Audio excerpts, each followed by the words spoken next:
You doing, Eric? Good.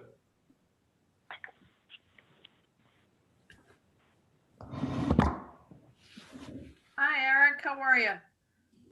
I'm good, Betty. How are you? Good. This is about my 11th Zoom online meeting today. Just sick and tired of it.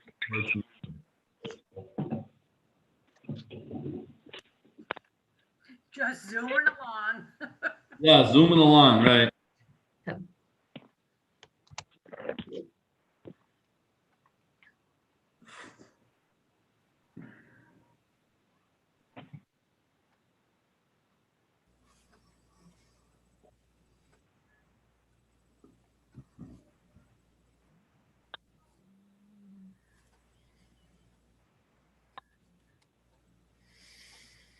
Good evening. How you doing, Hey, Matt? Mac. Hey, John. Hi, Mac. Hello, Betty.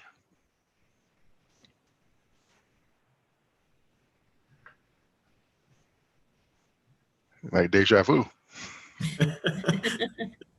Yeah, these guys, this is my, 10th or 11th meeting today like this, so crazy.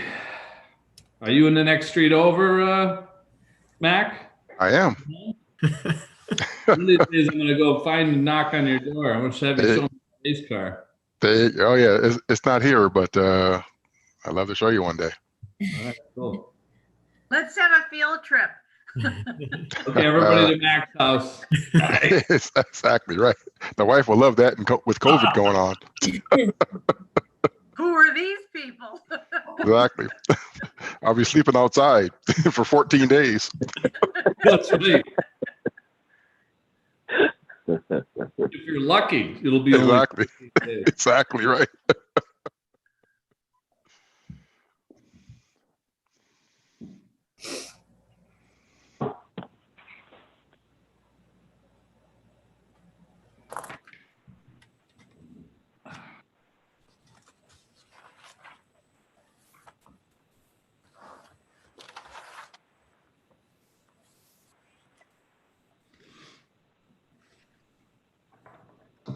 Nanette, are we waiting for a lot of people still? I think I was going to mention if Jeff Sattler and Bill are the ones on the phone, then we're complete. Yes, this is Jeff. I'm on the phone. Okay, thank you, Jeff. Yep. Bill, And this is Bill. I'm on the phone. thank you. So The we're New York number, 518 number. yes. Thank you.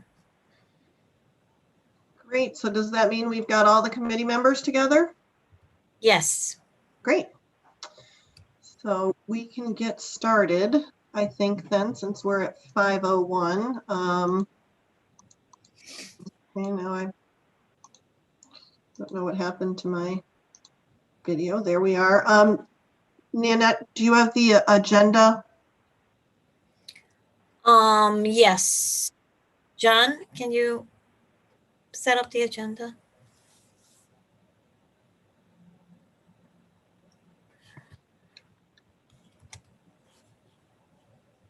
Give me a second. I'm working on that.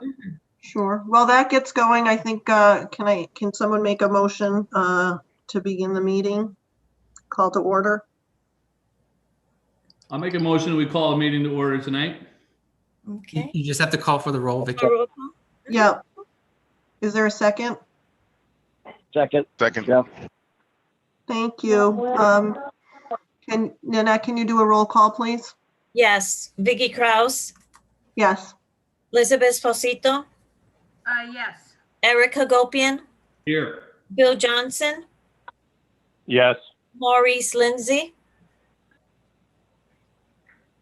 Yes. Thank you. Janae McDonald, Yes. Jeff Sattler, Yes. and Max Starks. Yes. Thank you.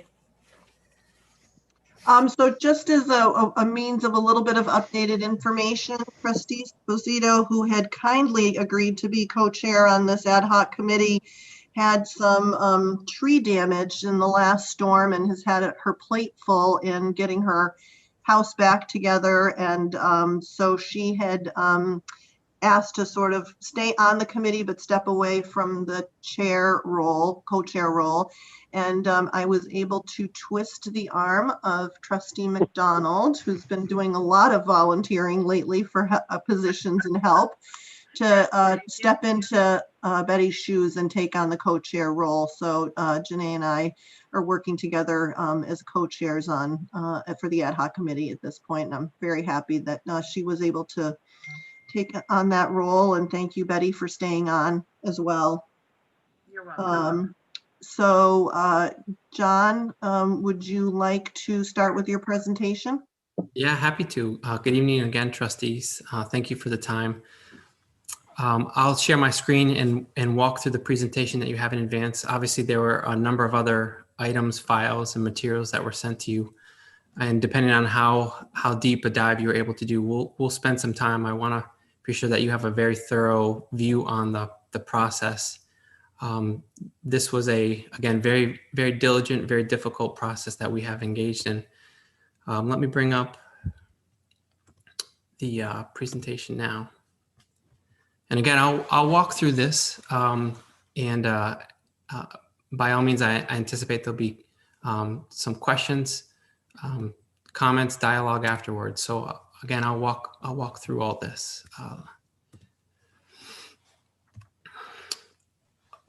A small note: a number of other administrators are with us this evening who will be able to provide some particular or specific context or perspective. I won't belabor that, but we do have a number of other folks with us.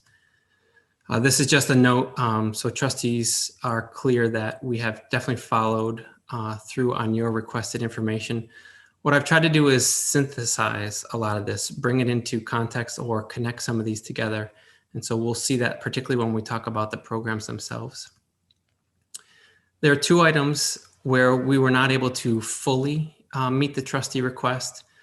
5 years of historical program margins. We have 2 years that we're able to supply, but also a very helpful report from 2007 that was presented to the Ways and Means Committee at the time, which in some ways is quite similar and paints very much the same picture. And I'll conclude, if you've seen my presentation, with that report. Also, this idea of a 10-year historical job placement after graduation. The college does do a general survey of our students. You can see the link there to institutional research. In 2019, one of the outcomes from that is we learned that upwards of a third, about 35%, actually take longer than that, quote, 2 years to finish their degree. And I'll talk a little bit more about that. But the idea of, for program-specific job placement, that's a important question, and it's one that we are still trying to sort out with our faculty. It's the idea of, through that program review process, who will collect that information systematically and how much would it cost. As far as data sources, at least you have questions around where this information continues to come from. We have our institutional research shop that provides program enrollments, the demographics, all of that. Also, when it comes to the finance, the fiscal, the program cost, that comes from our administration and finance.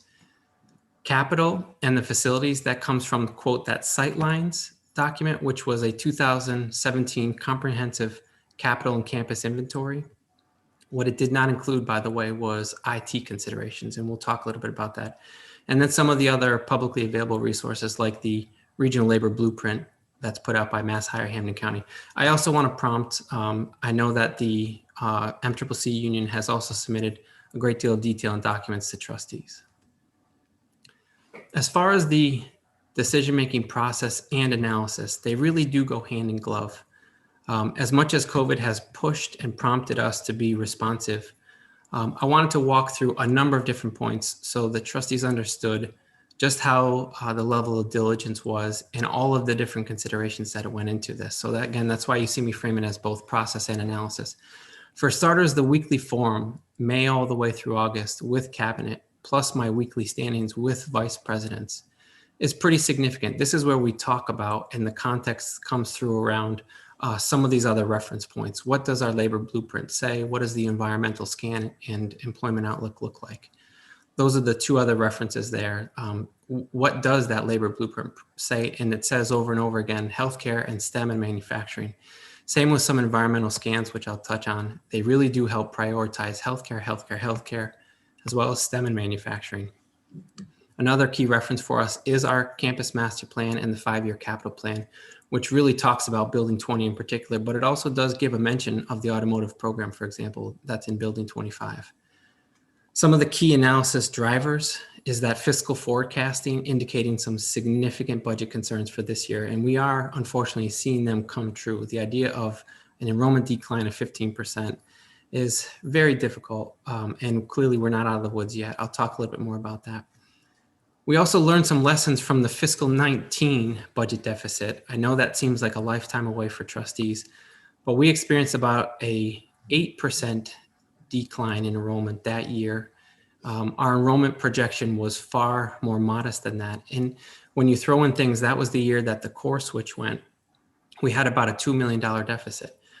So really the lesson learned is about timing and things like retirements that if we wait too long, we ultimately won't get there. And when trustees provided us with that $420,000 for the core switch, at the end of the fiscal year, our net balance was only $50,000.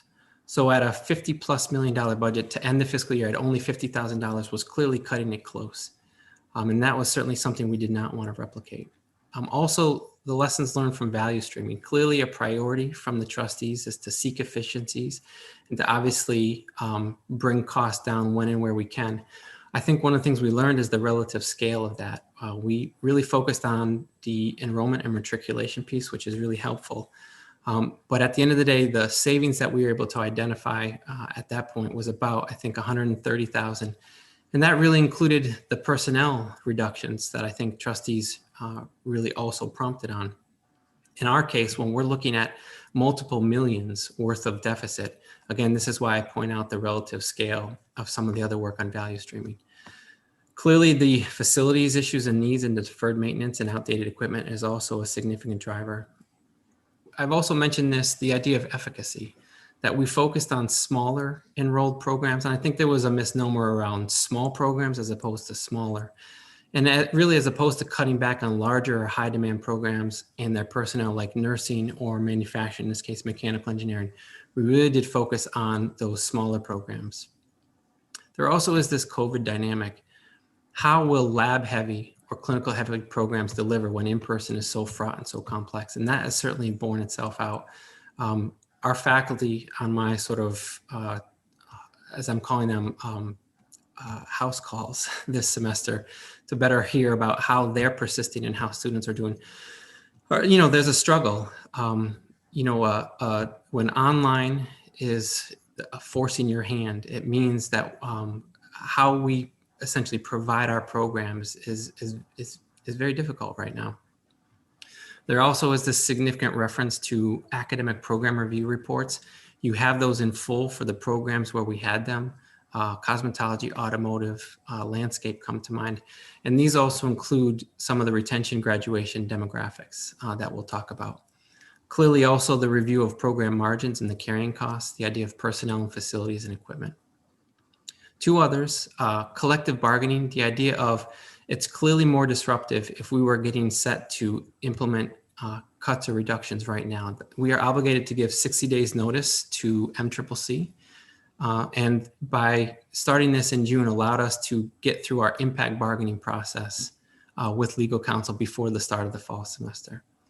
There's also this if-then element with students and just how long it potentially entails to have to teach out a program. So take cosmetology, it's a certificate.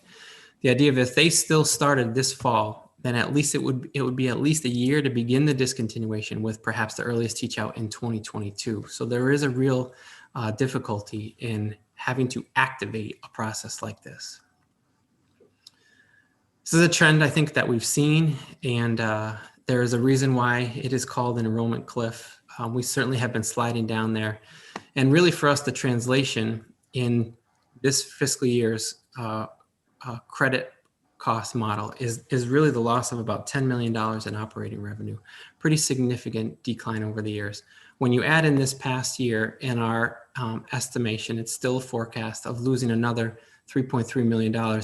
You see just how precipitous this forecast, this enrollment decline has been. And it's been difficult to absorb that without having to make some difficult decisions along the way. And we certainly have done all the things that you would expect. Incentivizing retirement, trying to hold savings in areas that we can actually control ourselves. Underspending, or in this case this year, we certainly don't have the level of travel, conference attending, things like that.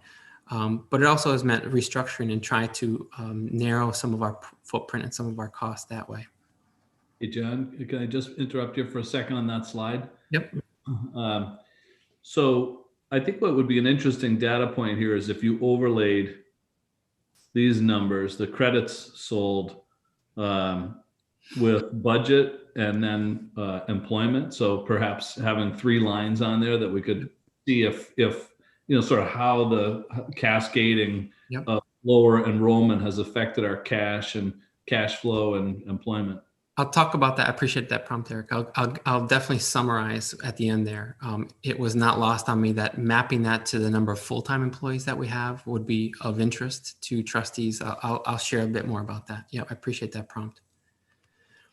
Again, for context, the enrollment cliff, this is not in some way unique to STCC, that this is in some ways a contention for so many colleges and universities. And it, in some ways, is also beyond our control because it is about the fertility rate. As our nation in the Northeast in particular is aging, those high school graduates are getting smaller, or at least they're stagnating. You might also ask, okay, well, what about things like marketing? What's clear from this article is that everyone is still competing against one another. The idea that you can push marketing dollars against this, but it's the same shrinking pool of students. What this article points to are other sources, and we're going to talk about working adults. We already are well in, if you will, the market with first generation students. We don't have dorms, so international students is a little harder, but I'm going to talk a little bit more about what working adults need. And in particular, we're going to talk about evening programs. Some of the COVID enrollment impact, what these Washington Post articles is basically sort of point to is just how on the chin community colleges are taking it. That people are surprised because historically when there is economic challenge, our enrollment goes up. But because we can't meet in person, part of our value proposition is students on campus in our labs. Because that has been so problematic, this is why we see a disproportionate effect on our students who are lower income, who are of color. The second quote there, what we actually see is that as opposed to this messaging that we tried, which is stay home, stay local, what we found is that a number of students are just not attending college at all. They're sitting on the sidelines. What I hear anecdotally is the Western New Englands and the Springfield colleges, their enrollment is flat. They have students in their dorms. Their families have decided to pay that tuition and board. And they did not choose a place like STCC. And that's been borne out in my conversation with the other community colleges in Massachusetts as well. Some of the other difficulty with this year is the idea of fiscal forecasting. This is just pulled from Mass Live. The idea that we see quotes from the Senate Ways and Means Chair. We see from the Commissioner of the Department of Revenue. They're still trying to get their hands around the budget, and that tax revenue, which drives just how much they need from the rainy day fund, as everyone is waiting in some ways for federal stimulus or bailout, that it can range anywhere from 4 to 12%. And what they've said is what I've heard also in our Ways and Means committee meeting with trustees is, in this case, the quote is, I've never seen this large of a range. And that's exactly the challenge. The Commonwealth of Massachusetts is dealing with and STCC is dealing with is just how wide this range is and how we've had to try to navigate our budget this year. Real specific to that fiscal forecast enrollment, the enrollment is real. With about 50% of our enrollment in, we're down about 15%. If that holds, and it could actually get worse with spring, with the compounding that happens, that's $3.3 million that we have to absorb, have to have planned to absorb. We do have the cut that we started with, the 4% down. on that state appropriation. That to us right now is a best case scenario. If we can sort of navigate this year with only that, even if they restored that, the way I painted this picture is that there still is multiple millions that we have had to contend with. So let's get to some of the other framing and analysis. Again, our regional labor blueprint is clear. The top three industries: healthcare, education services, and in some ways what they really are talking about is UMass and in the significant number of jobs they have, but also K-12 education and number of teachers and paras, but also advanced manufacturing. We see other what are called environmental scans. Again, Westfield State did this recently with a consulting firm in 2018. And again, we see healthcare, we see manufacturing. We did do our own back in 2017, and this may be new news, but it was part of the master plan process. And I just pulled a screen grab, but you have the full document in your materials.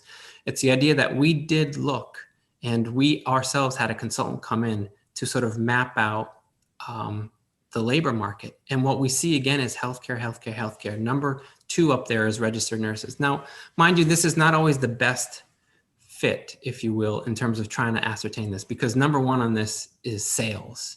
And you see other jobs in here like janitors and cleaners, and we're not exactly going to get into the market of preparing people for jobs like that, even though it's number 15 in terms of average annual openings. And make no mistake, it also does mention other things like down at 27, you have hairdressers and hairstylists, and at 32, you do see landscaping grounds mentioned. It was TBD because MGM Springfield had not opened yet. So there was sort of a TBD around casino careers. But really what we see from these kinds of environmental scans is no surprises. It really does prioritize healthcare. And we also hear about manufacturing. The question was asked about our competitive outlook, and there certainly are. And I'm going to talk not just about the sort of usual entities that we see here, but also our voc techs, our area high schools. So you do see an HCC, which has a biotech program. And in 2018, through a combination of different sources, they opened up a $4.5 million Center for Life Sciences that has biotech in it. They also have a cannabis cultivation certification and what's called a freight farm. I'll talk a little bit more about this when we get to the landscape program, but a freight farm is essentially a shipping container retrofitted to do vertical hydroponics. Pretty neat, pretty inventive way, and it sort of ties to things like urban agriculture. So you can absolutely look at HCC as being a competitor in these two areas. Asnuntuk, I know, is a sort of top of mind question for trustees, but lots of folks out there. They do have 2 non-credit programs. So they do have cosmetology. But essentially what that means is that non-credit means those students cannot access federal financial aid. The cosmetology non-credit certificate at Asnuntuk costs $13,000. Those students are either going to have to find a way to pay for that themselves or get a loan somehow, but they will not be able to access federal financial aid. And the same is with that non-credit dental assisting program. Connecticut also has worked around this idea of free community college. They've not necessarily funded it, but they've put it out there. So we are up against, if you will, some of the marketing around these kinds of non-credit or free community college programming at Asnuntuk. And I think it invites questions for sure, but also it's hard for us to get past the misnomers. We could also have a non-credit cosmetology program, but it would mean no full-time faculty. It also, as we get into it, doesn't address things like the significant facilities need that we have to support a cosmetology program. We also see some of the private for-profit institutions like Porter and Chester and Lincoln Tech that have automotive programs. You can see the cost on their program. And by the way, what they can do then with that money to market and even address their facilities needs that way. Here's where we sort of augment the conversation around competitive outlook. The question was asked around our regionally unique discontinued programs, and the 4 are automotive, landscape and horticulture, dental assisting for credit, and biomed. But we also see area high schools that offer those programs. So the list there, and I've put a little name around them to show you, for starters, how widespread there are automotive programs at voc techs. and also these landscape and horticulture programs. I also wanted you to see we are certainly still a unique technical community college. There is a list right here, and I didn't feel that I was exhaustive in all this, that shows just how unique we are in this space of providing STEM and healthcare programs that no one else is delivering. Here's the key piece with this, and we'll focus on cosmetology. This January, Governor Baker announced what's called the Career Technical Initiative, that it allows Voc-Techs to run 3 shifts. So essentially they're getting into evening programming, and in this case for cosmetology, and we do not have an evening option for cosmetology. So there are, in just this, 6 different Voc-Techs that are doing the same thing. I pulled just from the LPV collaborative. They say the same language we do. Upon successful completion of this course, includes a requirement of 1,000 instructional hours. Students will be prepared to take that Board of Registration licensing exam. That's what we say as well. They're already in that space where they're going to be able to do it in the evening. There also was this question around, well, where are the other community colleges? Why aren't they making cuts right now? I can't speak to them other than what I've seen is that in some examples, they already did this work. Take Northern Essex Community College. Back in 2017, and this is just pulled from their local newspaper, they cut 6 certificate and 2 associate degree programs. One was a dance program, but it had been there for 40 years. And you can see the same level of conversation. They examine factors such as student demand, employment opportunities, competition, community context. What we see from their vice president of academic affairs is this ballpark, if you will, a helpful baseline is that for an associate degree program, you need about 40 or 50 students for a healthy program. I think that that still holds, and you can see our comparison enrollment wise and also full-time faculty wise, and that dates back to 2016. They still are slightly larger than us, and they most certainly have less full-time faculty to support than we do.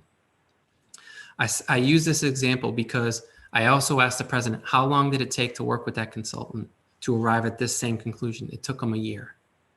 And that's the challenge with COVID, is we did not have nearly that runway to get to that same place, even though we had the same information. And ours, in some ways, dates back to 2007. Again, we'll come to that. Here also is something that a Northern Essex Community College doesn't have. This, to me, is as indicative of the challenge we as a college are up against as anything, and it is that facility stuff. We dwarf any other Massachusetts community college with our need. And what we see from that DCAM, right, that state agency assessment of us, is that we need to double the amount that we spend.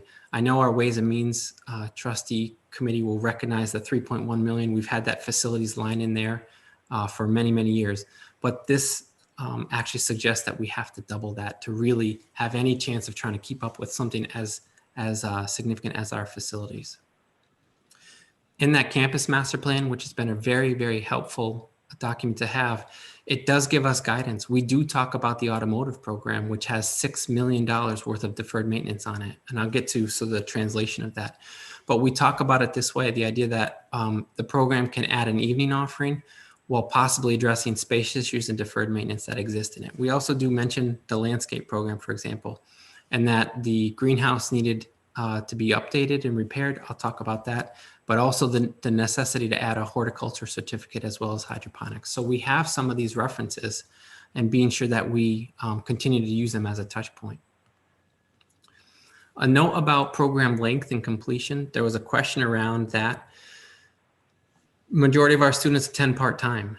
The idea of if you take 6 credits, so for us, 2 3-credit classes essentially allow you access to that federal financial aid.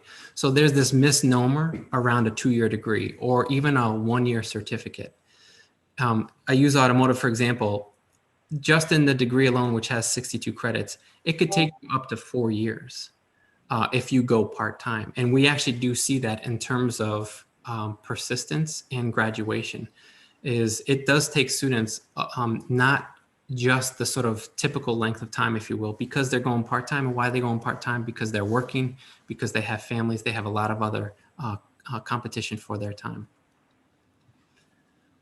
So here we go. We're going to dive into the 7 different programs. And again, I know that there will be questions, and I'm certainly happy to come back to some of these different slides. Biomedical technology. So Okay. Dr. Cook, it's Vicki Kraus. Just a point before you launch from the last screen. I would think that that dynamic of how long our students take to earn their degrees is not specific to these programs. We have a lot of students who are part-time and take longer than the typical 2 years to finish a certificate, or 2 years to finish a degree program. I would say that our student population typically is that way. So it's not specific to just these, even though these are examples, but it's not necessarily different in other programs. No, absolutely right. I included for us, it's germane because on the teach out piece, when you discontinue a program, how long does it take to finish that? I wanted to be sure we had that context. That's really why I included it there. Okay, so biomedical technology.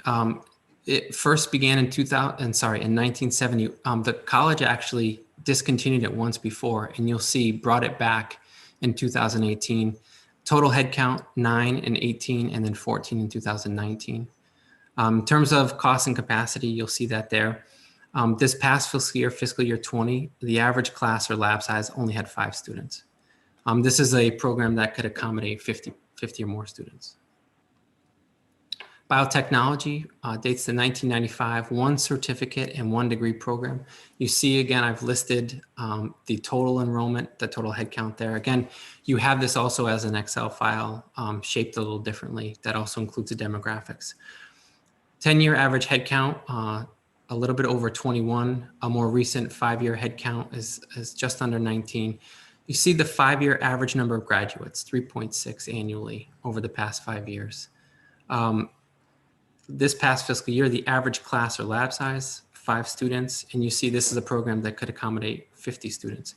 Here we start to see some of the context on demographic, and I focus in particular on race and ethnicity. We can talk about gender if you like.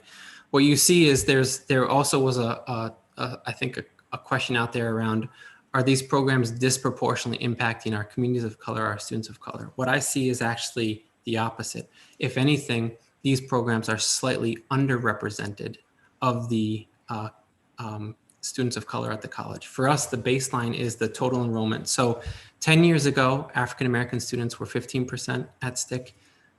This year, they are 15% at STCC. 10 years ago, Hispanic students, Latina and Latino students were 15%. This year, they're about 30%. So those are ways to kind of baseline what we see in some of our race ethnicity in these programs. Dr. Cook, just another question as you go through these slides. You say that at least in these 2, they could accommodate 50 plus students. Was that at the current faculty and FTE that these programs were carrying, even though in all of these years they've never even been close? We could have always accommodated up to 50 students? Yeah, in some ways, the carrying capacity in a number of these programs could be done with an adjunct model, that we wouldn't need necessarily to have added full-time employees, full-time faculty, that we would address the accommodation if it were there through that adjunct model. So the physical space could have accommodated up to 50 students, but we haven't had it staffed for 50 students, even though we might have had only 20 in 2016 and 19, or we didn't have, whether it's full-time or adjunct faculty, that we were paying for, that it could accommodate 50 students with any of these numbers, right? We could have flexed up, but we didn't have it. Right, because we didn't need it, right? So that's why we didn't need to add on, if you will, adjuncts. But you also see, and this is why the average class size is helpful. We might see a program that has, let's say, in this case, 20 total students back in fall of 16. But when you only have 5 students in an average class, there is that much capacity, even if you only have 1 or 2 full-time faculty. There's still room, even with that sort of relatively low number of full-time faculty, to address, let's say, a much larger program. So it's basically the extension of that, though, is that the margins that we got for each one of these programs doesn't accommodate the 100 here or the 50 on the others. It accommodates supporting the lower staff, lower grad amounts that you had, or headcount amounts that you had listed. Yeah, I'll come back to that, Mac. In some ways, what we might see in some of the programs, I'll talk to them, is it actually pushes up the margin even more. When you get bigger, you actually add more costs. I think for us, nursing is a pretty good example of that. Is nursing is large and we have grown it, but it actually has grown the cost. But that's also tied to demand and need. Nursing is right at the highest pinnacle, if you will, of the labor market blueprint for us. But let me come back to that. Civil engineering. So John, just before you go, so I just want to get trying to ground myself on kind of how we're going to kind of walk through this. So I know you kind of high level went through a lot of detail, a response really, or reaction to a lot of the information that we asked for already. Now you're going through each one of the programs. I guess I'm just trying to understand kind of how we as this committee are going to actually really truly vet our ask, in your responses to our ask, because it's already 5:30. Yep. And I already moved my 6 o'clock meeting to 6:30, and we could be here all night. So I'll make sure we just understand exactly where we're going with this. For me, it's the context is very important. The program specific detail also is important context. And then really where we land is those ending slides to show you what does sustainability look like? What does investment, what would necessary investment look like for these programs? That's really where I hope to land us at the end of this. Okay, so we're getting there pretty quickly. Yeah, I'll try to move through program slides in particular. Okay. Civil engineering, again, you see 2 certificates and 2 options. You'll see the pretty precipitous decline over the years in terms of its enrollment. By fiscal year 20, again, the average class or lab size had 8 students. And what we see is it could accommodate 100 students because 10 years ago, it did accommodate 100 students. Dental assisting, this is where we begin to have that conversation about adult students, was not available in the evening. You see it's a program that had about 20 students over the years, graduated about 7.6 on average each year. Certainly this is an example where we are underrepresented in terms of our students of color. It's a program that could potentially have accommodated up to 30 students. Landscape, this was a program that had limited evening options. You see also again the decline where as recently as this past fiscal year, average class size of 6 students. Again, also less representative of our students of color, graduating 6 students annually. And again, it could accommodate up to 100 students. Here's important context, and it's really important to mention this. This is where we get into the robust voice from our faculty themselves. This is authored by the department chair. And it's the idea that businesses are willing to hire bodies to fill positions. And many companies don't advertise for employees with that degree in horticulture or design. That if companies were to seek more educated employees and compensate them, then we most likely see an increase in enrollment. And that's clearly beyond the control of the college. Faculty in this case in that program review did not take up the opportunity from the cannabis industry related to horticulture. They did not take up urban farming and agriculture. Administrators approached faculty in this area in 2017 with the conversation say, we'd like to purchase a freight farm. We'd like you to get into vertical hydroponics. We knew where we could pour a pad, that we would have the electrical run to it. That was not taken up by faculty. There's a mention about the greenhouse. We did invest $56,000 to repair that. There's an edit when we get to what the facilities needs are for landscape. I'll address the heating system when we get to that. Cosmetology, again, a program that we have had for a long time. We have not had the ability to offer it in the evening. About 30 students each year. You see, on average, particularly for African-American students, we've only averaged 2 students, 2 African-American students, really for the duration of the last 10 years in this program. Graduates about 20 each year, and the average class or lab size was 16. If we got that evening option and we added barber, we could potentially accommodate 50 students. But again, we're going to get to the facilities needs with cosmetology. Dr. Cook, just another quick question before you go off the slides. In general, you've added on to all of these slides information about the average head count for African American and Hispanic. Was this originally part of the information that you gathered to make the decision, or is this just information that you've put together to, show us kind of details on the program? I mean, was that part of the decision-making factor that you used? Right. It was not part of the decision-making factor, the idea that these are, let's say, underrepresented, if you will. It was more about a enrollment conversation that we had, but this was really in response. Trustees asked for demographics, so I wanted to pull that out and make sure that you saw, especially if you had questions around were these disproportionately, these decisions impacting our students of color. I wanted to be sure that you had that information. Thank you. Our cosmetology program review, again, authored by the faculty, by the department chair, does talk about things like that the environment needs to be updated to the industry standards, particular hair stations. They are no longer able to be repaired. The relocation poses an opportunity. It would cost $1 to $2 million to relocate the program. Here's context too. The Massachusetts Board of Licensing of Cosmetology requires us to do 1,000 hours of instruction. 250 are dedicated to hair straightening and perms. 0 hours are dedicated to braiding and weaving. Also, we don't offer, again, that pathway to the barber license, but we were exploring that with faculty. There also is aesthetics. Again, we were talking about that, but there was, again, the challenge of facilities an issue. And if we could do that move, we would be able to accommodate that. The final program is automotive, again, not available in the evening and therefore really not allowing us to address the needs of adults. We see the average head count over the years, the average number of graduate, and you see that there was a sort of bifurcation, if you will. The certificate in particular is where the enrollment was, certainly less so the degree itself. Also, there you have race, ethnicity, and you see some of the carrying costs. The average lab or class size last year of about 12 students. With that evening option, we could potentially accommodate 50 students. Here's what our automotive department chair said. That essentially the space and the infrastructure has maxed out, that the building 25 is woefully inadequate. It's reached its usefulness, requires extensive repair. This again is coming from our department chair themselves, that the recruiting of new students is made difficult when we attempt to compete with area voc or private secondary schools that are better equipped.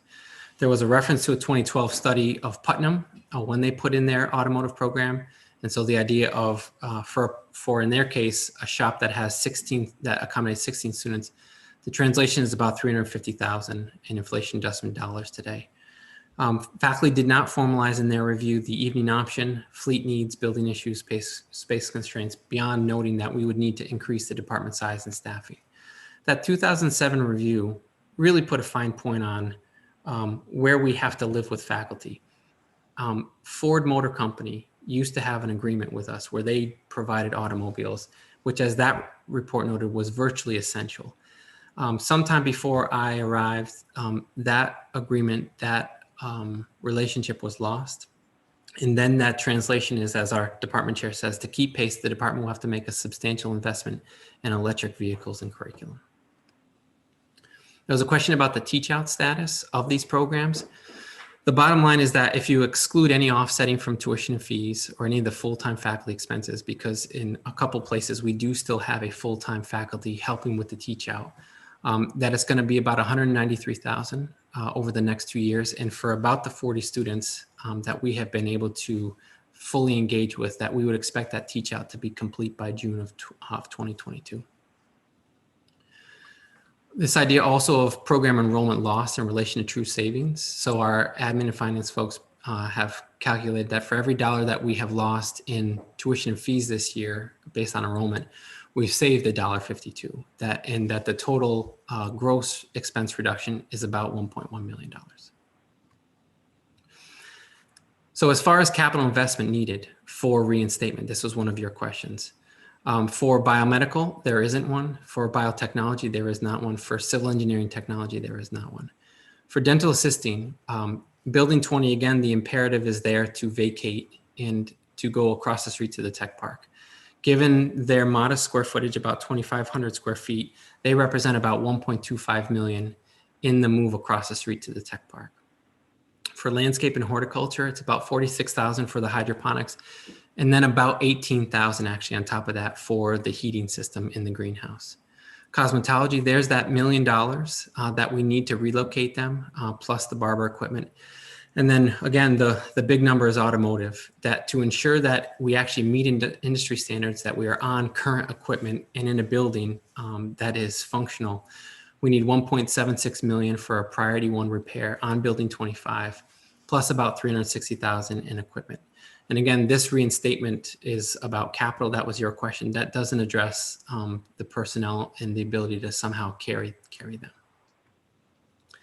As you think about potentially using reserves to invest in those capital needs, again, just by way of the landscape, I wanted to walk through some of the facilities IT capital needs out there. So we do have debt. Our one debt note is with Massachusetts themselves.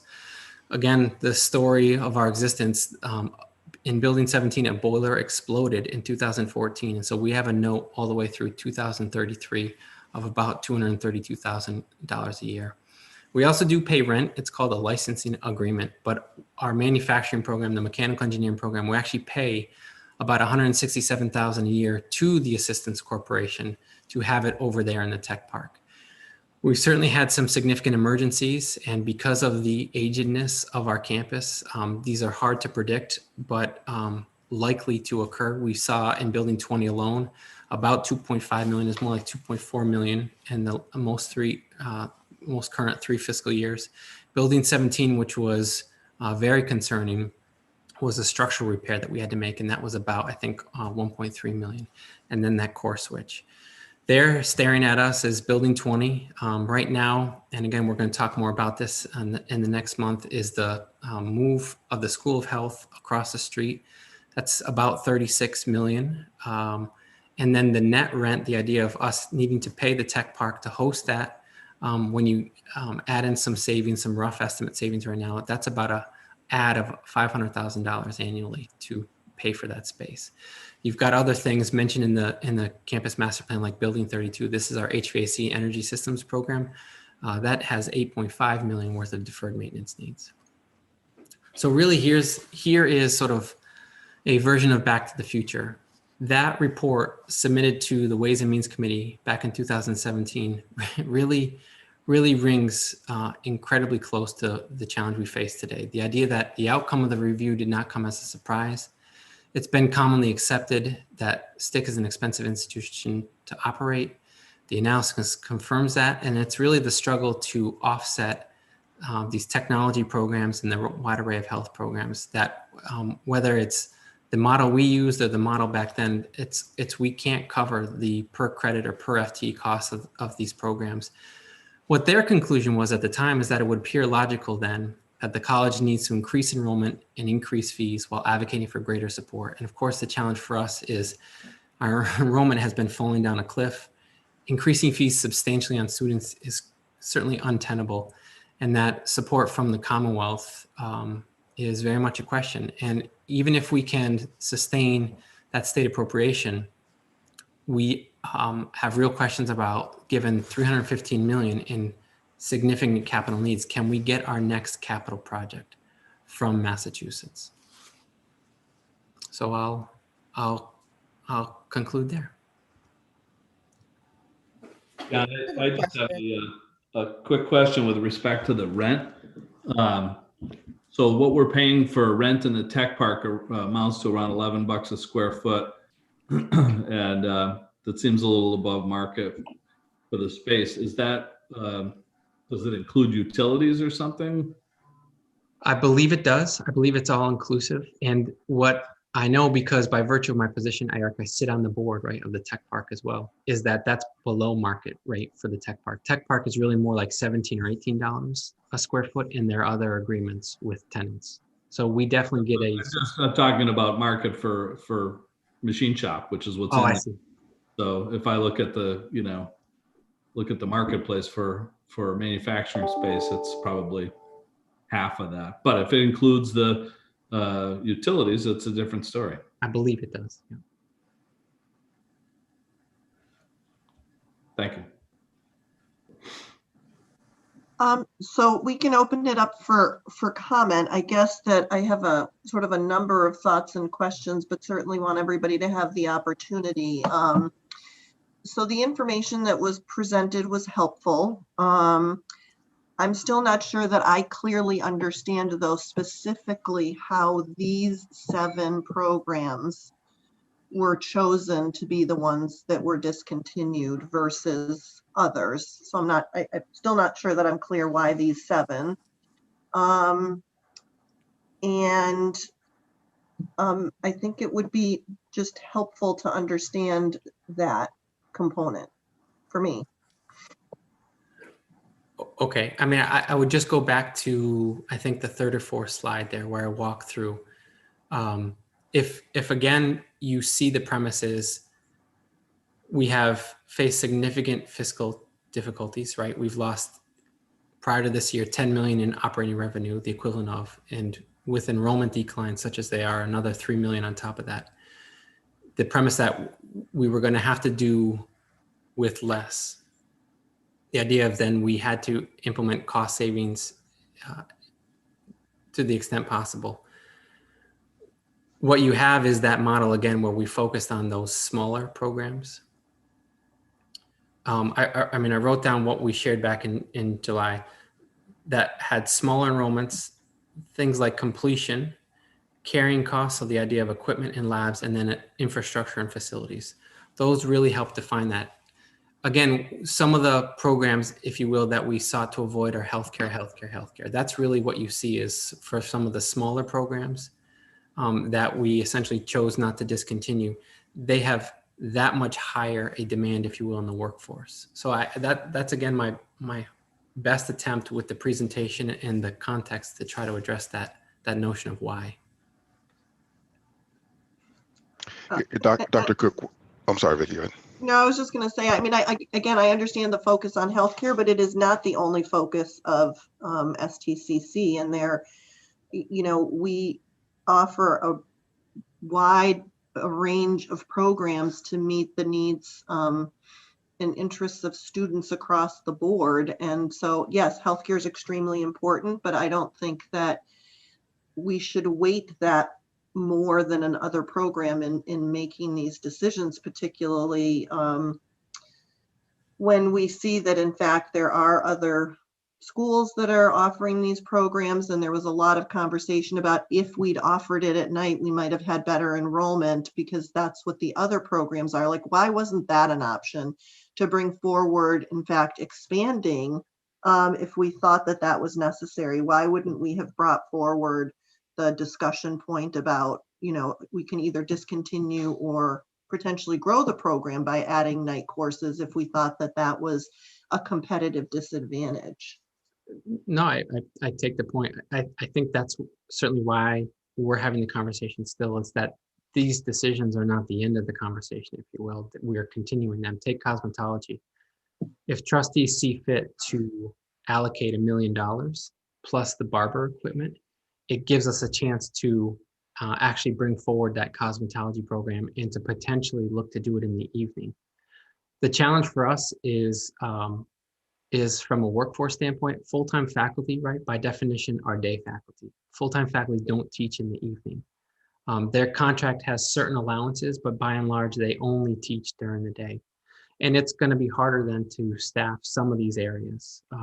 Automotive is certainly one of those where certainly we have such significant needs in the automotive program. We clearly can talk about trying to get that building rehabbed, if you will, and a current fleet so our students and faculty can teach on that. But no, these are the conversations that I hoped that we would have. This does not have to be the end of those kind of conversations.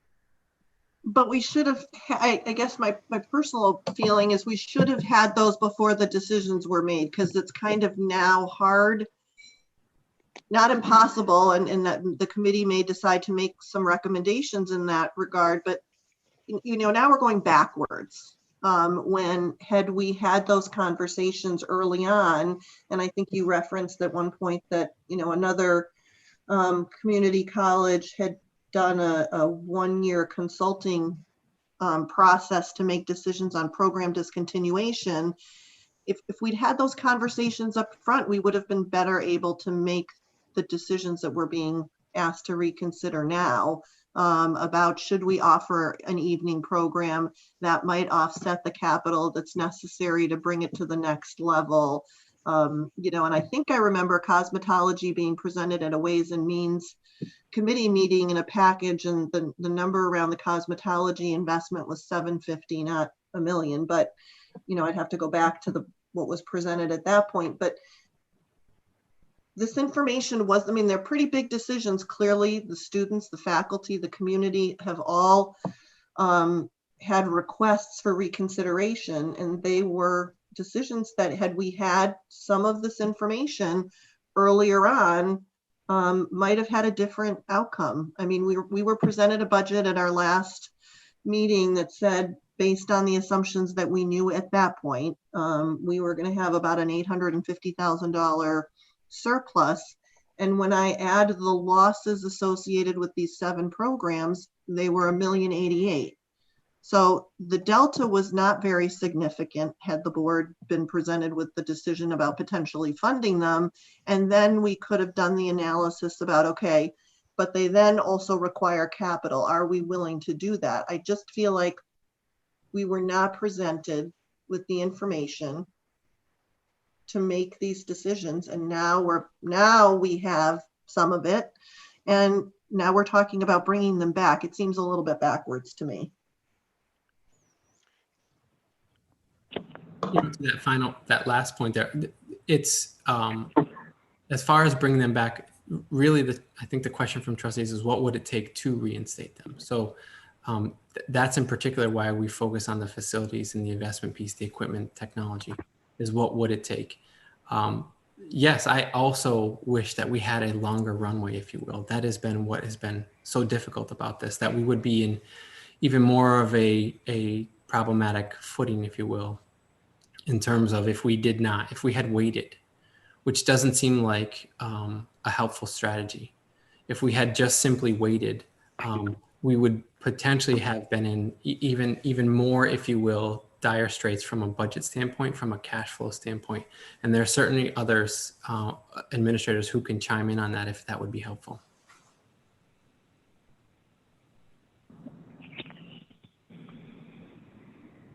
Yeah, Dr. Cook, I guess. Go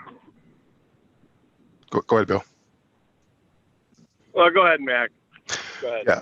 I was going to say, so yeah, I hear what you're saying, Vicki. I'm with you there. I guess from my perspective, I don't know if this is a result of our asks of you, Dr. Cook, in the administration, but I was hoping to have more analysis now around, okay, these are the 7 programs. Here's some background in terms of what's going on with the programs and what's going on with the environment. But here's what it would take to bring them on. A capital investment is one, but what is the holistic strategy around each one of these programs, right? So we can be better informed in terms of making a decision about whether or not we want to bringing these programs back. Because not just a financial decision. It's, again, I keep saying that's just a feeder into it, right? So again, we spent a lot of time here talking about from my perspective, it's justifying why cuts were made. As to Vicki's point, that's not necessarily why these 7 were picked, but why the cuts were made. I think we were all there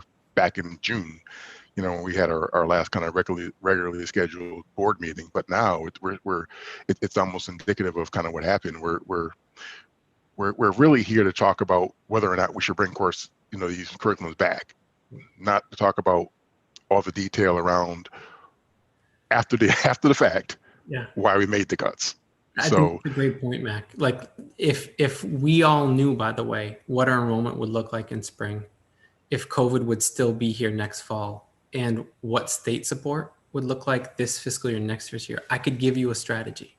Absolutely, without a doubt, I could tell you what that is. And that's what's so hard about this. I know people are tired of me saying COVID impacted, but because those are such significant unknowns, it's hard to build a strategy then. You see, okay, and I appreciate that you see the logic of the cut, of the need to ensure savings are in hand. But again, until we know how bad enrollment is this year, and if the pandemic prevents us from getting people on campus next year, and the translation to state, I'm not going to be able to give you a strategy just yet. I'm going to just chime in for a second. I think we're sort of beating around the bush, but at the end of the day, we feel, I think maybe I speak for other trustees, maybe I don't, correct me if I'm wrong, but I think I feel like this should have been a bigger conversation with us. And while, like Max says, we can see the dollars and cents, but we need to really have the opportunity to help you make these decisions, not on a day-to-day, running of the business standpoint, certainly, but making cuts like this to programs that are going to have downstream effects for both you and for your trustees in terms of public opinion and everything else. These are all things that we need to take into consideration. We're here for the students. It's 100%. And so we obviously have to have a viable institution for our students. So it's good that you're thinking from a financial, leadership standpoint. I want to, for me personally, my hope is that the Board of Trustees is more engaged in these type of, sort of long-term decisions when, frankly, there's something that perhaps we could have even done about it at that time. We could have worked with you to say, hey, let's tap into some of our reserve resources. None of us knows what the COVID effect is going to be on the state budget. And, we all have the same unknowns. I've got them in my business. I'm sure everybody else that's in business has the same issue. But at the end of the day, there is a bit of rolling the dice here. And so, in my business where I'm the sole shareholder, that is entirely up to me. And frankly, I'd love to have people to help me, coach me through, when is the right time to invest and so forth. But so I have to make those decisions on my own. In your case, you don't. So you have the Board of Trustees that we're all here on a volunteer basis, and we want to be helpful, and we want you to consult with us, on these decisions in the future. In terms of bringing programs back and so forth, it's almost two different conversations the way I look at it. I think that, we have to look at the community impact of the absence of these programs, but at the same time, we have to look at the financial impact too. So they really are sort of two different conversations, but the board needs to help you make the decision to tap into reserve resources. So that's my 2 cents on this situation. I appreciate that, Rick. I don't know. It sounds like this is Bill Johnson. It sounds like I'm in the minority. I applaud Dr. Cook for the quick action he took. If the college was going bankrupt, we'd be having a different conversation here. And as far as why he cut the programs, we need the historical knowledge to make a decision. These are all tough decisions. And if it wasn't these 7 programs, it would have been a different 7 programs there would have been outrage about. We have what? How many programs have left, Dr. Cook? 88 or 89? We'll call it 75. Sorry, 75? Yep. So 7 programs were cut, and it was a different 7 programs. We'd be discussing those programs. These are tough decisions, and it's and I get it. Maybe months from now we'll be like, gee, maybe we need to bring this program back. But doing nothing, I've been in business for close to 40 years, and I learned sometimes a wrong decision is better than no decision. Because when the ship's going down, you got to cut weight. When the ship is sinking, and I applaud it for his quick action. Most administrators and government officials are just, we're going to get more money. Everything will be fine. And it's tough. But these are programs that, maybe a year from now, when things are better, we'll revisit it. But like I said, if it wasn't these 7 programs, we'd be discussing 7 other programs because somebody's feelings would have been hurt no matter what happened. So it's just, I don't know. And I know Dr. Cook called me, and I felt that I was, as a trustee in my position, I thought he kept me informed of what was going on. I don't need to know. I don't think it's my job as a trustee to run the college day to day. So anyway, I applaud you, Dr. Cook, for what you did, and I appreciate what you've done. And it was painful decisions, I'm sure. If I have a question, twofold really. There are 2 things that I'm trying to wrap my head around here, and so one is the newer trustees, I don't have, I feel a bit of like I'm at a bit of disadvantage because I don't have, I'm not been at some of the past meetings where some of these issues might have been covered.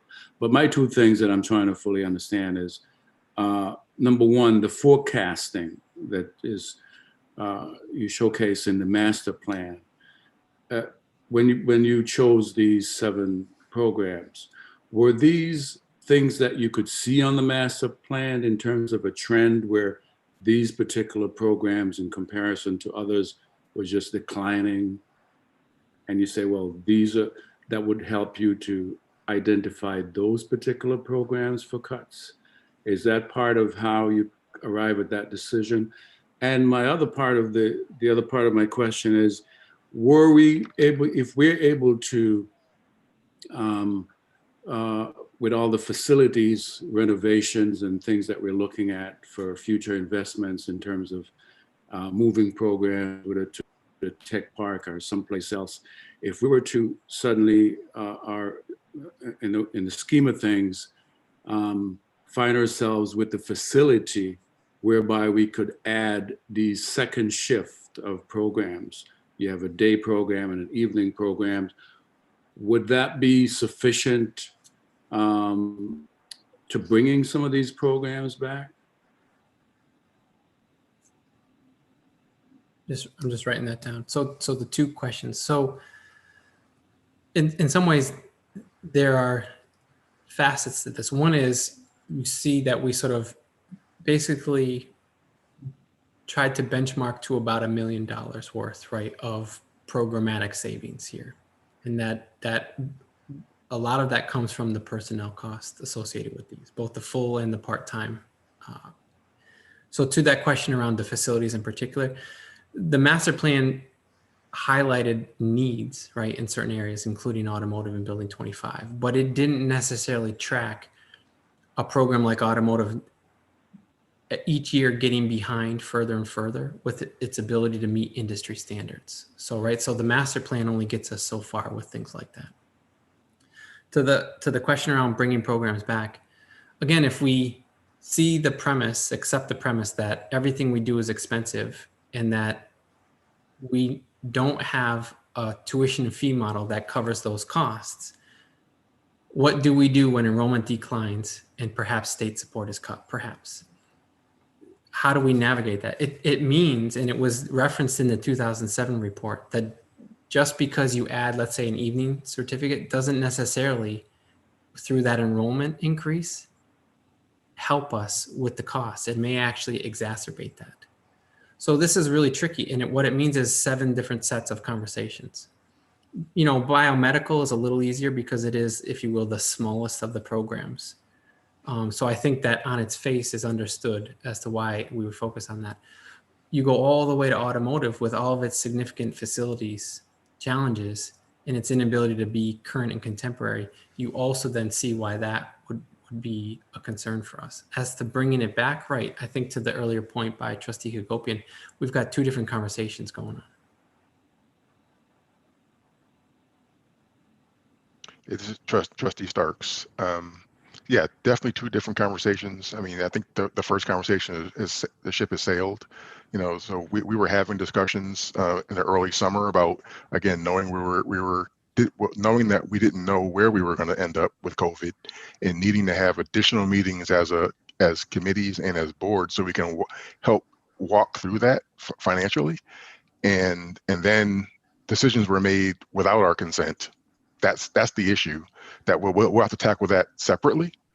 Right now, you know, certainly my responsibility is to our community, and so now it's, should the 7 programs still be discontinued, or should we, what information should we be looking at? Because clearly the information we got that we asked for and that we reviewed today, that you reviewed with us today, Dr. Cook, really talks about trying to support the reasons why you felt like you were in financial constraints that made you pull the trigger on those 7 programs. But the real conversation needs to be, what should we be looking at in terms of information for financial, for strategy, for competitiveness, That's so everything we asked for, not from the lens of why we made the decision to cut the 7, but from the lens of what should we do about bringing back or not bringing back these programs. And that's the conversation that we just have not had tonight. And that's the conversation I wanted to have. Again, 2 separate conversations, absolutely. We already had the first conversation. I certainly have had that conversation multiple times. It's ship and sell, we'll deal with that. But how do we talk about effectively what should we do about these programs, either keeping them or not keeping them? And how can we provide the best insight from all of us collectively to be able to help our community thrive? Why should we just succumb to the fact that Putnam can offer something? You know, if I'm a student, I might want to continue to go to STCC because of the reputation. Why do I want to go to some program that they just spun up as a result of a decision made in Boston? We are the local professionals here. We understand the community. We understand what we have to bring as an organization. And my competitive spirit went up when I read that slide. And that, are you kidding me? So I'm on this board. I want to be the first choice. And if we're going to succumb easily to say, okay, well, someone else has got that covered, that's not a good answer for me. So again, how do we get to the point of looking at the right information to be able to make that decision? And again, maybe we didn't ask for the right information for this meeting. I'm not going to say it's on, you, Dr. Cook, or the administration are pulling the data together. But how do we use that information or additional information to have an effective conversation around, again, should we bring these courses back or not? Yeah, we're not rolling over, Mac. Don't get me wrong. We are not. This is never meant to be. This is a pause of sorts. I know our language is a little complicated sometimes, discontinuation, but let's take it right on the head. We should have an automotive program, but we have to have one. We have to have one that is quality and value added from what you can get around the way. Absolutely. But that means, right, as I noted, we have to also know how bad things are going to be. Everyone's now talking about how bad fiscal year 2022 is going to be. That's going to add some constraints.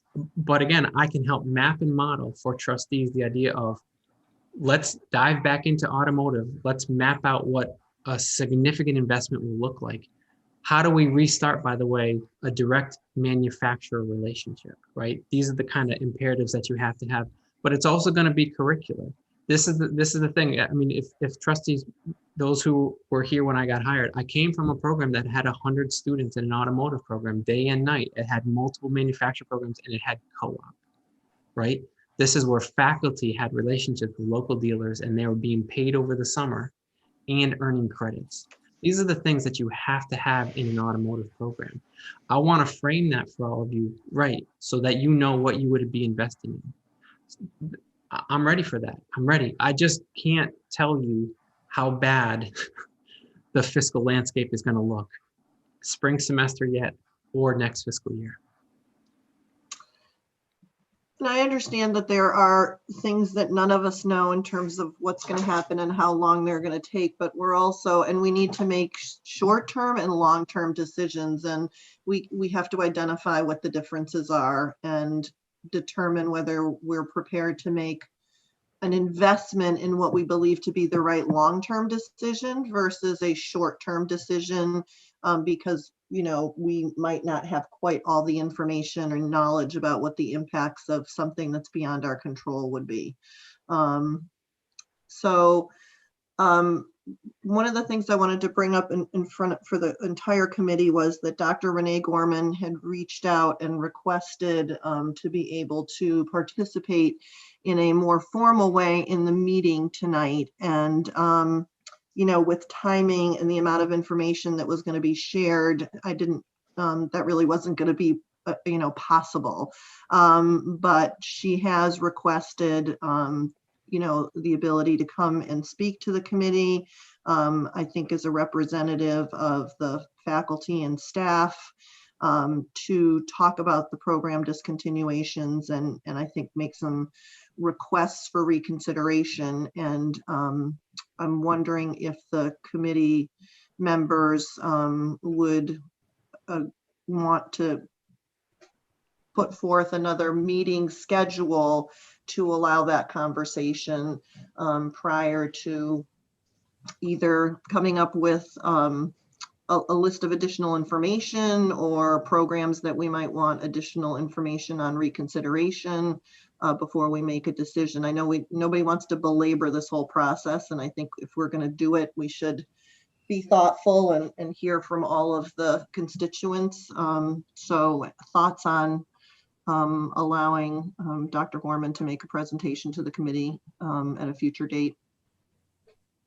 This is Trustee McDonald, and touching on a bit about what Trustee Stark said, I have no problem with that. I think it's important to have, some information and review from other areas other than Dr. Cook.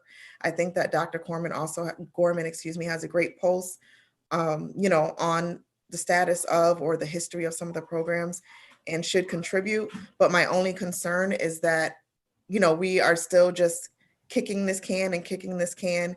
And so are we going to be able to dedicate the next meeting to be an actual working meeting where we can have real conversation about what are we considering for bringing back or not bringing back, or what is it going to take? What is the time frame?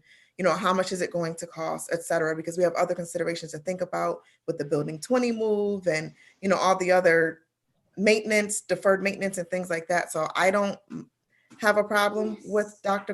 Gorman coming and presenting, but I don't want to say we wasted time tonight because we requested this information and we reviewed it, but I would definitely like to get to the actual work and work towards a decision making. I don't know what anyone else thinks. But. Other comments from other trustees in terms of having Dr. Gorman come and make a presentation? Vicki, this is Jeff Sattler. I think that would be fine to have her make a presentation. If she's asking, we should be listening as trustees. But, looking at all the information that we had requested and what was sent and reviewing it all, I go back to the Ways and Means Committee back in June, being provided a letter on the 12th that I recall reading and looking at all the stats. And I kind of echo what Bill was saying. At the end of the day, we are going backwards to try to go forwards. But, I look at I am still unsure about these programs with this letter as of June 12th, 2020 to the Mass Community College Council that outline the 7 programs. But then looking at the actual summary budget of all of the programs that show losses, general studies, 8 million in revenue, 8 million in losses. I still don't understand, outside of perhaps the cost of expanding the program, et cetera, for us to have a conversation with 14 people on a telephone. I'm happy to get together in a conference room and distance if need be, or however you want to do it. But I don't know what the end after the next meeting would be. Is it listen to the response and then we have our meeting and then make a vote, or are we going to continue to analyze this for 2 or 3 more sessions? I don't know what you think. So Jeff, I guess I would love nothing better than to get into a room with 4 people and try to come up with, the information that would be necessary to present to everybody. Unfortunately, a couple things. We can't get together physically, and the open meeting laws preclude us from doing that. So this is the only forum for us to actually review and discuss this information. So I'm all with you. I'd rather, get a small working group together and do it that way. This is the only forum. I guess, thinking back, and I don't want to go backwards, but thinking backwards, one of the phone conversations I remember having with you, Dr. Cook, was after the program discontinuations were made, there was a conversation about potentially considering bringing certain programs back based on, I think, some community input and some other data. We considered bringing back, or you talked about potentially considering bringing back, I think, 4 of the 7. And if I remember, it was automotive, cosmetology, landscaping, and maybe civil engineering, but I can't be sure. So based on that conversation, it never happened and we didn't do it at that point in time, but why did we think of that? And if we were to ask you, are there programs that, based on the fact that we have an interest in potentially making a recommendation to the board for some additional funds. Are there programs that you would like to see returned? And could you give us the analysis as to how that would look going forward? Sure, and I would augment that to do well by one of our unions to say, I think those 4 programs were requested for reinstatement by MCCC. I think that's where that came from earlier in the summer. By the way, if I could, with the exception, by the way, of civil engineering, which duplicates one of our own programs, right? Civil basically has duplicated our architectural building technology program. I would say I would love to reinstate the other 6. Like, let me make no bones about that. I wish we still had the bandwidth and the budget to still do what we were doing. I hope I'm clear on that. This was a necessity, a responsibility that clearly I've tried to make the argument needed to be seen through. What's so hard is how I can project and forecast for you what the future holds. If there were one program that I would pick out, I would say automotive is an ongoing conversation. We are still talking to that local dealership to try to figure out some way to fashion, in this case, an off-campus option where there would be a significant in-kind contribution. So we are certainly not done by any stretch with, again, the necessity, the value of having an automotive program. What I could better frame for this body, if you will, is what would it take in order to actually sustain it? You see some of the, if you will, looking ahead already. We need 1.76 million from somewhere to rehab the building that it's in. Plus we need another 300,000+ just on equipment to get us current now. And that doesn't get us a rotation of the fleet. So I can certainly map out what that would, the challenge is I'm offering to you under the current circumstances, we don't have the ability operationally to sustain that program year over year over year. Our enrollment has come down too far. And certainly that I'm very worried about the state appropriation, that we just can't carry as many full-time employees, quite frankly. Again, to that earlier point from Trustee Hagopian about that. The rough math, by the way, Eric, on that is if we've lost about 40% of enrollment, I've only been able to decline the full-time headcount maybe by about 10% since I started, give or take. That's about what we've come down to.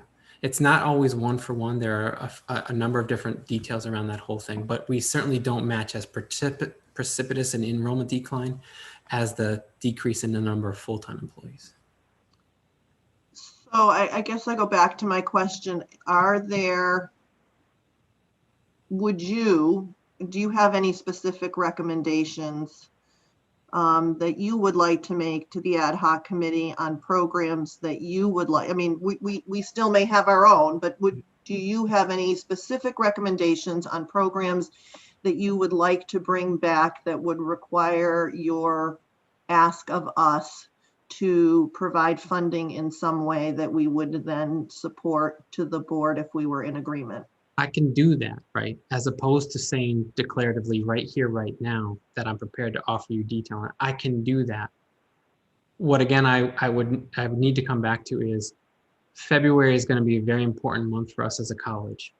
We'll have started spring enrollment. We'll know how bad that enrollment looks like. And I have to imagine we have a finalized state budget by then with some sense of whether there's a cut. We as a college need to get to February to better understand how bad it's going to be this fiscal year. That's going to really help influence my ability to give you a true recommendation around restoring a program. And I appreciate that, but we're not making these decisions based on one semester. I mean, these are long-term decisions that we're trying to figure out. Do we believe that these programs are important enough to support on a long-term basis?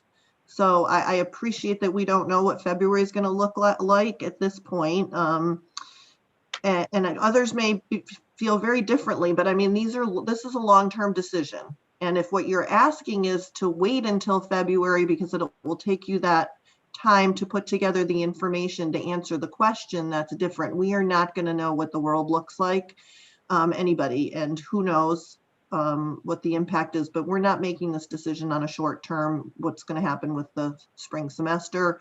It's longer term. do we believe these programs should be brought back? No, hopefully you see in the committee sees I'm in alignment that, no, it's not going to take till February to generate the recommendation. To the point around the long-term investment, we don't have the same carrying ability as an institution, right? This was pointed out back in 2007. What February gets us is not just this look now, but how much smaller as an institution do we have to be? And that is, in fact, the long-term projection.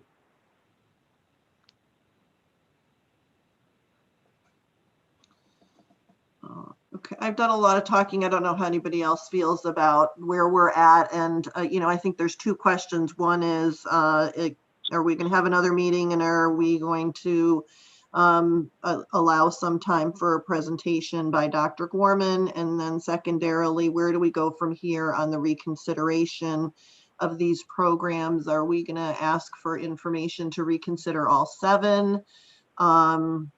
Are we looking for a recommendation by Dr. Cook of which ones we should reconsider? Where do we want to go? This is Betty. I'm in agreement that with others who have mentioned about having Dr. Gorman come and give the presentation. We've received information. I think, in all fairness, we should take that into consideration. Where Mac has said about the monetary and the finances, do we have some that, you can take from Peter to pay Paul type of thing? That's ways and means. And one thing that I just kept writing down here and putting a check next to it was mentioned numerous times about evening courses. Is this something that we really need to look into, that enrollment would go up with if we offered more things in the evening, and some of these being those courses? So that's all. Good point. This is Jeff, and I like the idea of what the criteria would be if these programs were to be reinstated. And what's the cost? What's the student enrollment needed? The Ways and Means looks at the numbers, but what are the aspects and criteria we have to assess to make that decision? I don't know if we have all of that information we still have to synthesize and discuss, or does Dr. Cook make that presentation? I don't know. Other thoughts? It's 6:25, and I want to be respectful of people's time. Yeah, I do have 5 minutes. So yeah, I'd agree to hear Dr. Gorman. I think that's appropriate. And I'd also like to see what it would take to bring back each of the 7, and then we make a determination from there in terms of what we feel like makes sense for the for the college, and then we as a Ways and Means committee can make a determination on can we afford that. Okay. So when should we meet again to keep this moving forward? I think Dr. Gorman had information already available that she wanted to present. So I believe if we were to ask her to come on the agenda, she'd be available, relatively quickly. But if we are going to be asking the college administration to prepare, the analysis on the returning the 7 programs, when do we want to meet? We're going to start getting into the holidays. As we go into November, is 2 or 3 weeks sufficient in order to gather that information, Dr. Cook? Yeah, and in some ways we have that. I think we've shared that with trustees. What we can do is sort of reshape, if you will, the presentation. For us, it's that second part, Mac, the idea of we know what it would take. The question is, can it be afforded, right? If we have less revenue, if you will, it's all a matter of can we afford one or all or any of these? I think that's where we'll have our work cut out to be sure that that is clear. So I think we don't, none of us know that, and we should probably not guess any of that, and we should make the assumption should be based on what we know. not what we're worried about and what might happen or not happen. I mean, we can certainly discuss it and take it into consideration, but we don't know. And we can't not make decisions because we don't know, because we make no decisions in this environment. So 2 or 3 weeks for the next meeting. Thoughts from the other committee members? So that would put us either at November 10th or 17th. Is there a Ways and Means, Mac, in November? I'm sure there is, yes. Nanette, do you know when that is?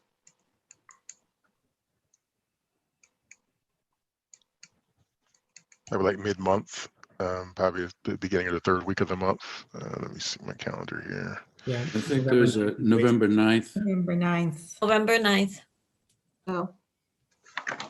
That only gives us, that's less than 2 weeks. And then when's the next Ways and Means? November 9th. No, after that. Oh, after that, January 11th. We don't have meetings in December, but So, so it looks like the timing of that is going to mean that we wouldn't be able to make a recommendation to Ways and Means if we're going to go through Ways and Means and not directly to the board until January anyway. So the question would be, would we want to meet either the 10th or the 17th of November? Because I don't think the following week is Thanksgiving, and unless we were to do early December, then I think we're going to get caught with holidays. And the 10th is the day before Veterans Day, which some folks are off. So I don't know if that's going to be a problem with people's schedules. So I guess I'd recommend the 17th, the week of the 16th or the 17th, if we stay with the Tuesday night schedule. Sounds good. So are we, I guess what we would need to do is make a motion to hold another meeting of this committee on Tuesday, November 17th at 5 to invite Dr. Gorman as a presenter to speak to the committee, and also at that time to ask Dr. Cook to bring his recommendations and information on what it would take to bring the 7 programs back. Is that what we're asking for the 17th? Sounds good. I would Yes. say yes. I'll make that motion. I'll second that motion. Nanette, can you do a roll call? yes. Vicky Kraus, Yes. Elizabeth Fosito, Yes. Eric Hagopian, Eric, Bill Johnson, Yes. Maurice Lindsay, Yes. Janae McDonald, Yes. Jeff Sattler, and Yes. Max Starks. Yes. Thank you. All right, Mac, I know you've got to jump off. Thank you. Thank you, everybody, for the time. I think it was really helpful to have the conversation. I know it was an hour and a half long, but these are important decisions. And we will reconvene for additional conversation and review on the 17th. Okay, thanks, everybody. Thanks, everyone. Thank you. Great. Thank you all. Thanks. Thanks. Good night. Thank you. Motion to adjourn.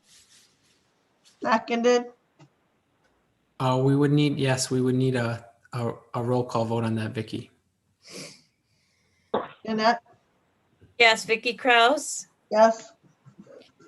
Elizabeth Fosito, Eric Hagopian, Bill Johnson, Yes. Maurice Lindsay, Yes. Janae McDonald, Jeff Sattler, and Max Starks. They all left. But, Yeah, I think we lost a few. Okay. All right. Thank you, everyone. Have a good night, Vicky. Thank you. Good night. Night.